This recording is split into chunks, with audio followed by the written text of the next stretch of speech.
पारिवारिक झगड़े में एक आदमी को जानलेवा मस्तिष्क चोट लगती है। तुम्हें सब कुछ याद है? तुम्हें वो सब कुछ याद है जो हुआ था? जांचकर्ता यह जानने की कोशिश करते हैं कि क्या हुआ था और ध्यान पीड़िता के 17 साल के भतीजे पर जाता है। हम बच्चे को बार बार ऐसा करके बच निकलने नहीं दे सकते। उसके खिलाफ एक मामला चल रहा है उस पर एक और मामला होने वाला है क्योंकि उसने लगभग किसी को मार ही डाला था। ठीक है, लेकिन आप गिरफ्तार हैं, इसलिए आप अपने हाथ पीठ के पीछे रखिए। ये इनसाइड द क्राइम है, लॉ एंड क्राइम द्वारा प्रस्तुत। मैं एलिजाबेथ नोलर हूँ। शुरुआत में किशोर पर मारपीट का आरोप था, लेकिन पीड़ित की मौत के बाद आरोप बदल गया। आखिरकार आरोप को हत्या के आरोप में बदल दिया गया। ये 5 फरवरी 2025 है। हम वोकेशा विस्कॉन्सिन में हैं। उस दोपहर करीब 4:45 बजे वोकेशा पुलिस विभाग के अधिकारी एक स्थानीय अस्पताल भेजे गए। डिस्पैच ने अधिकारियों को बताया कि पीड़ित आईसीयू में है।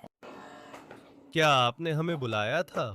नहीं, परिवार ने कॉल किया था। ठीक है, ये उस घटना के बारे में जो इससे पहले हुई थी। कुछ दिन पहले की बात लगती है। कुछ दिन पहले उसके सिर, छाती, पीठ पर चोट आई थी, लेकिन वो आपको पूरी कहानी बताएगा। मुझे नहीं पता था। हमने उस दौरान अस्पताल को फोन नहीं किया या कोई शुरुआत नहीं की। दूसरी चीजें शायद जितना उन्होंने पहले सोचा था उससे थोड़ी ज्यादा गंभीर हो सकती हैं। आपका नाम क्या है सर? एडम। Adam, Dan.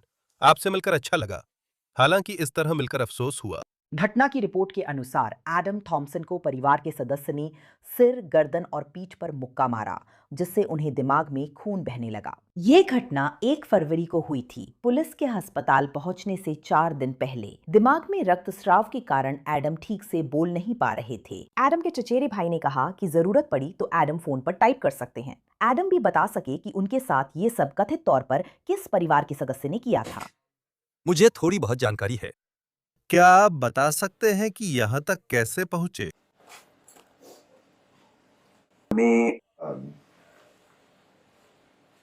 मेरा भतीजा बन रहा है।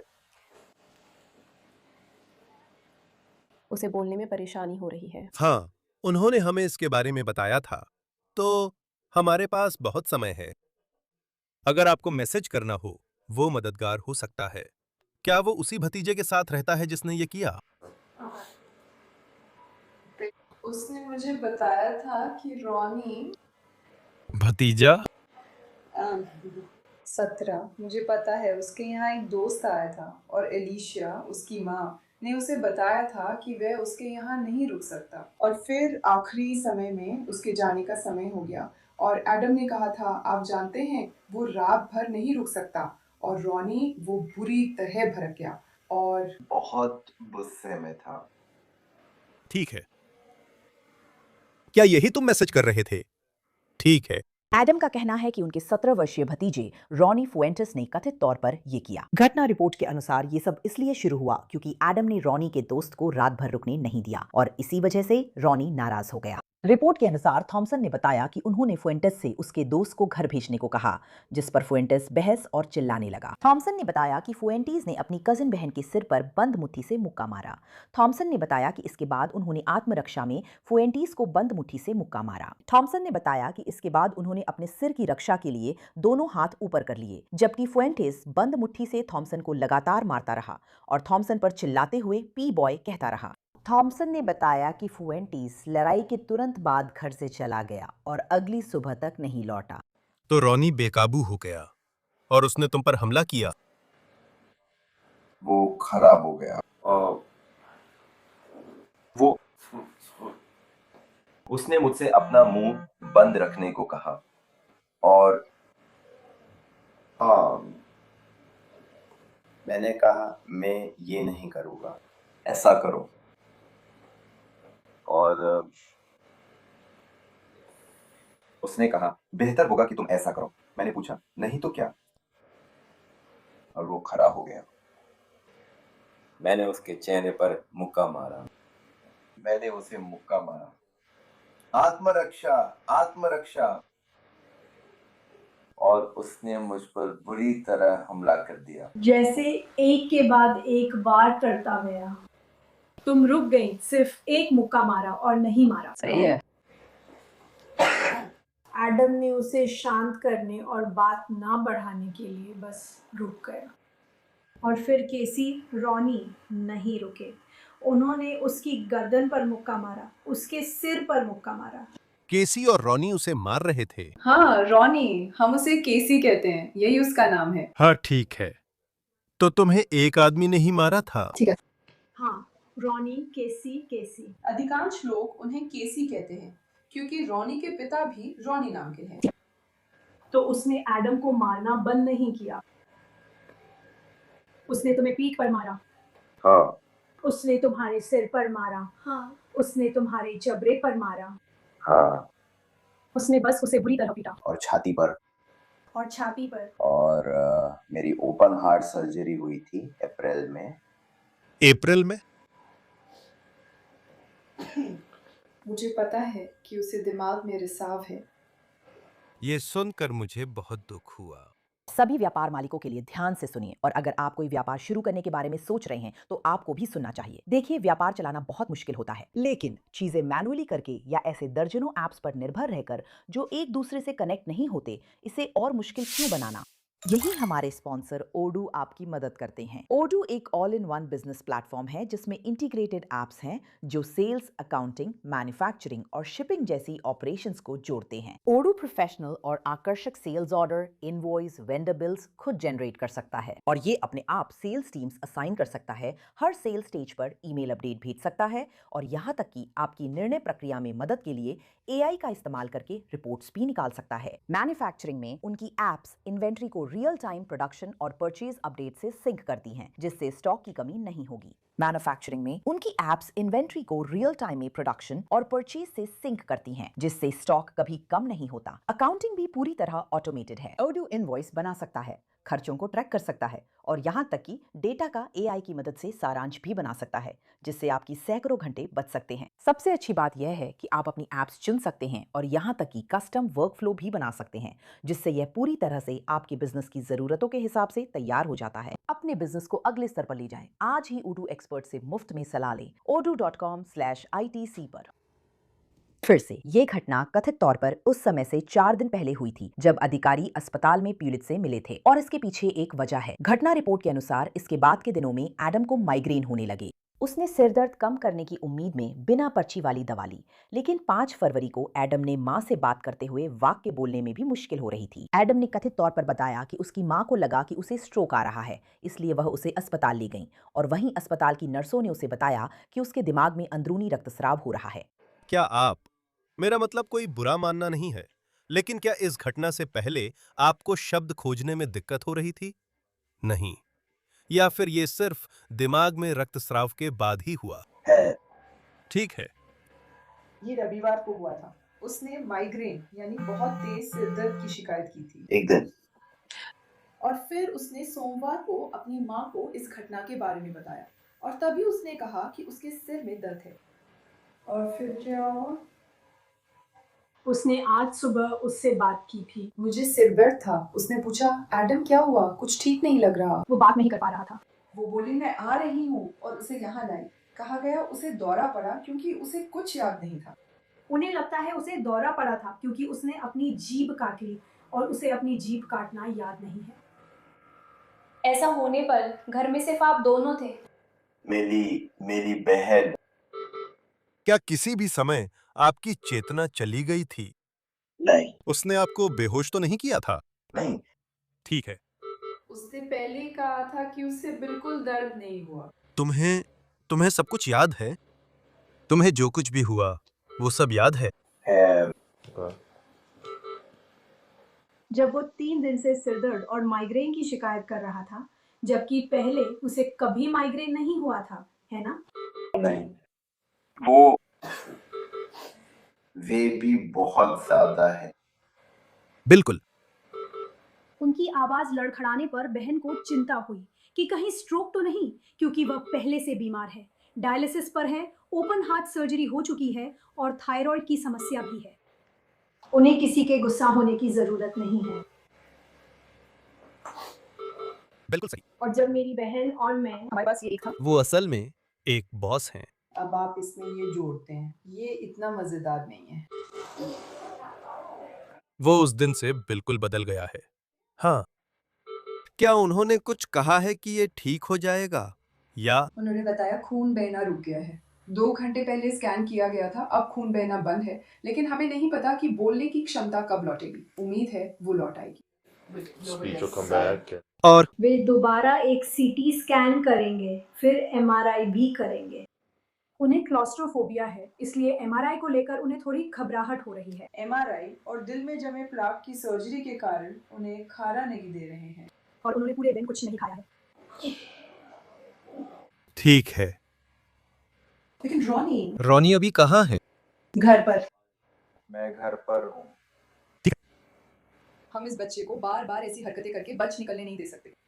उसके खिलाफ मामला चल रहा है। साफ है, उसके खिलाफ एक और मामला होने वाला है।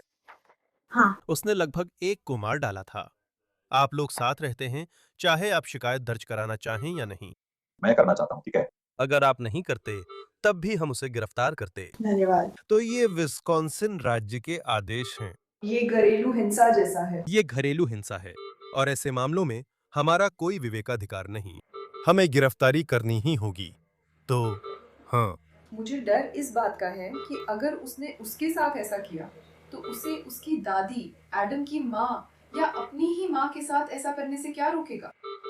उसका पहले से ऐसा रिकॉर्ड रहा है और जाहिर तौर पर उसे गुस्सा प्रबंधन के लिए जाने का आदेश दिया गया है। जब एडम आईसीयू में उबर रहा होता है, अधिकारी रॉनी से मिलने आते हैं और टीम को ठीक ठीक पता होता है कि अधिकारी वहां क्यों आए थे।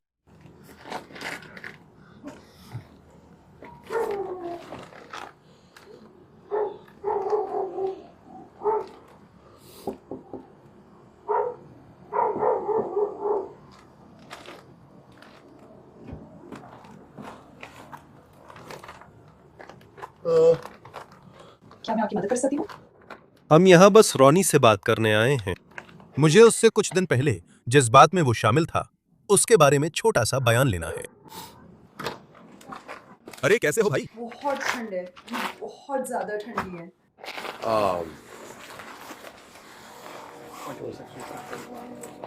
तेरे पास कोई हथियार नहीं है भाई? क्या मैं देख सकता हूँ? नहीं, तुम इसे पहन सकते हो। बस ये देख लो कि इसमें कोई चाकू वाकू तो नहीं है। कोई ऐसी अजीब चीज नहीं होनी चाहिए। आपका धन्यवाद। ये पेंसिल है। मैं सोच रहा था ये कैसे तेज हुई। तुम होमवर्क कर रहे हो? हाँ। ठीक। आभार। मेरी एक अंदर वाली जेब है। धन्यवाद, मुझे बताने के लिए शुक्रिया। तो हम सुन रहे हैं कि एडम के साथ क्या हुआ। मुझे यकीन है कि आप समझ रहे हैं मैं किस बारे में बात कर रहा हूँ। मैं उसे लेने जा रहा हूँ। मेरा मतलब है, मैंने अभी उससे बात की थी। वो दर्द में है, लेकिन वो ठीक हो जाएगा। ये अच्छा है। उसके साथ क्या चल रहा है? हम बस एक बहस में पड़ गए थे और फिर हम एक दूसरे से नाराज हो गए और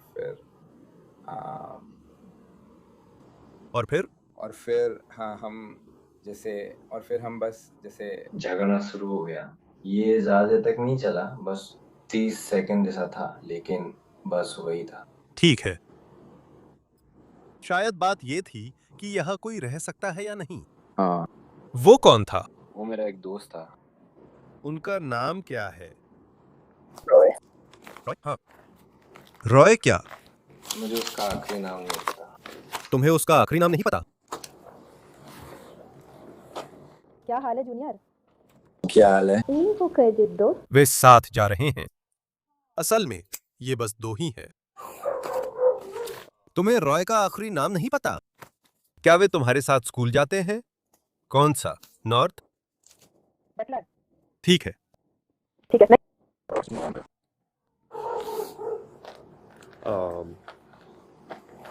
ठीक है। और कौन यहाँ रहता है? बस मैं, माँ और फिर फ्रैंक। आपका नाम क्या है? एलिसिया। एलिसिया? हाँ, मुझे लगा वो पहले से ही वहाँ होगा। ये पहली बार है जब मैं यहाँ आया हूँ। नहीं, मेरा मतलब है क्योंकि जो जानकारी आपको यहाँ आने के बाद पहले ही मिल चुकी है। लेकिन तुम यहाँ एडम के साथ रहते हो? कितने समय से? लगभग जब से आरम पैदा हुआ था। ठीक है। ओके। देखिए, आप जानते हैं, दुर्भाग्यवश जब दो वयस्क साथ रहते हैं, कानून के अनुसार 17 साल की उम्र वयस्क मानी जाती है। जब भी दो वयस्क एक साथ रहते हैं और उनके बीच कोई टकराव होता है, तो हमें उस स्थिति में गिरफ्तारी करनी ही पड़ती है। चाहे वो शिकायत दर्ज कराना चाहता हो या नहीं, हमें फिर भी आपको थाने ले जाना पड़ेगा और आपसे बयान लेना पड़ेगा। अभी अभी मेरा बयान लिया गया है। ठीक है, लेकिन आप गिरफ्तार हैं। तो क्या मुझे आपके हाथ आपकी पीठ के पीछे रखने हैं? आप अपना कोट पहन सकते हैं। यहाँ बाहर ठंड है। आप किस बात में सहयोग कर रहे हैं? रॉनी फुएंटेस को मारपीट के आरोप में गिरफ्तार किया गया था। उन्हें औपचारिक पूछताछ के लिए पुलिस स्टेशन ले जाया गया। देखिए, क्या वह अपनी कहानी बताने को तैयार हैं? तो आपके पास चुप रहने का अधिकार है। अगर आप इस अधिकार का त्याग करके कुछ कहते हैं, तो आप जो भी कहेंगे उसे अदालत में आपके खिलाफ इस्तेमाल किया जा सकता है। आपको वकील से सलाह लेने का अधिकार है। आप किसी भी पूछताछ के दौरान वकील को अपने साथ रख सकते हैं। अगर आप वकील का खर्च नहीं उठा सकते, तो अदालत आपके लिए एक वकील नियुक्त करेगी। क्या आप ऊपर दिए गए अधिकारों को समझते हैं? क्या आप अपने लिए बोलने के लिए तैयार हैं? माननीय,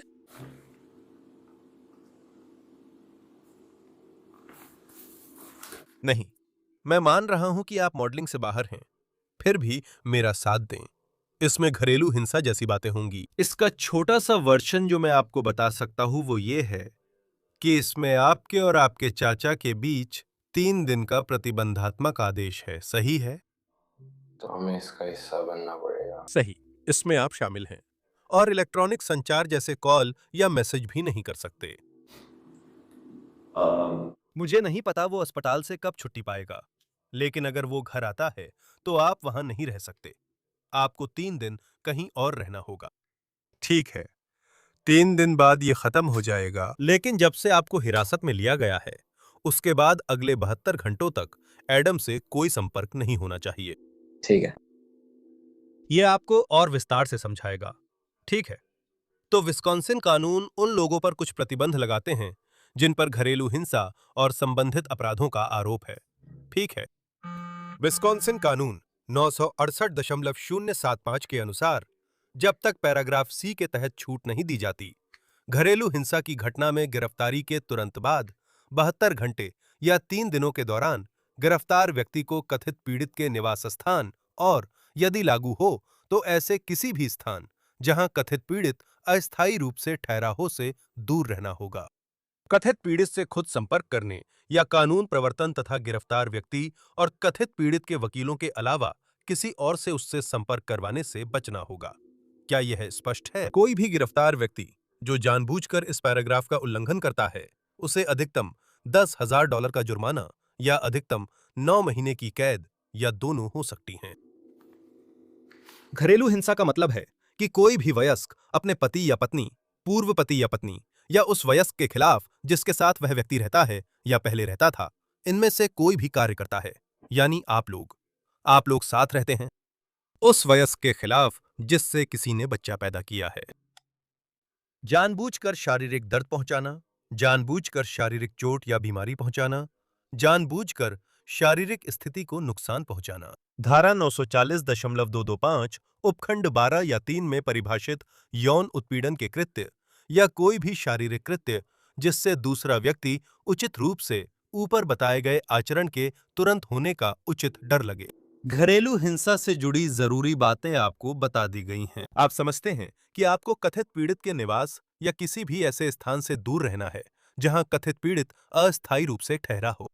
केवल कानून प्रवर्तन या वकील को छोड़कर किसी को भी कथित पीड़ित से संपर्क कराने या खुद संपर्क करने से बचें। आपकी हिरासत से रिहाई इस शर्त पर है कि आप हस्ताक्षरित समझौते के अनुसार कथित पीड़ित या किसी अन्य व्यक्ति के खिलाफ किसी भी प्रकार की धमकी या घरेलू हिंसा से दूर रहेंगे। अगले 72 घंटों में कोई भी अतिरिक्त घरेलू हिंसा गंभीर अपराध मानी जाएगी। अगर आप इन शर्तों का उल्लंघन करते हैं तो आप पर अधिकतम $10,000 का जुर्माना और अधिकतम 9 महीने की जेल दोनों हो सकते हैं। क्या आपके पास मेरे लिए कोई सवाल है?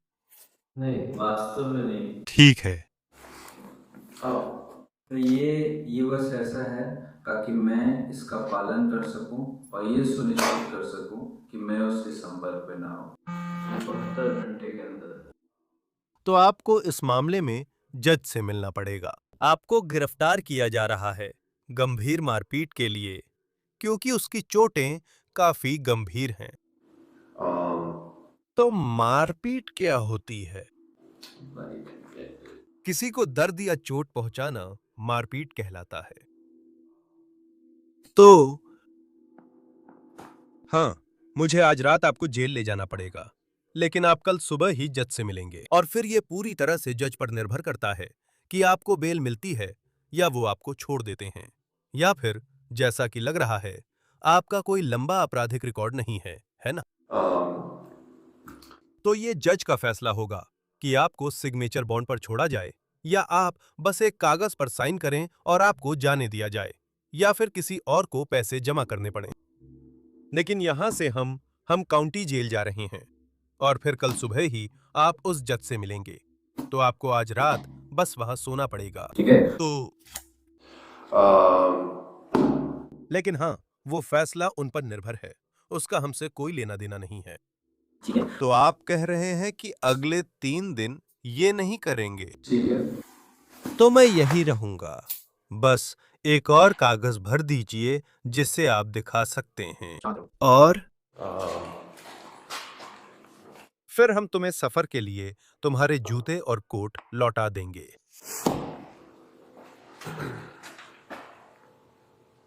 इस घटना के करीब 2 हफ्ते बाद रॉनी फुएंटेस पर पहले लगे मारपीट के आरोप को बढ़ाकर फेलिनी मर्डर कर दिया गया। उसके चाचा एडम थॉम्सन की 17 फरवरी 2025 को चोटों से मौत हो गई।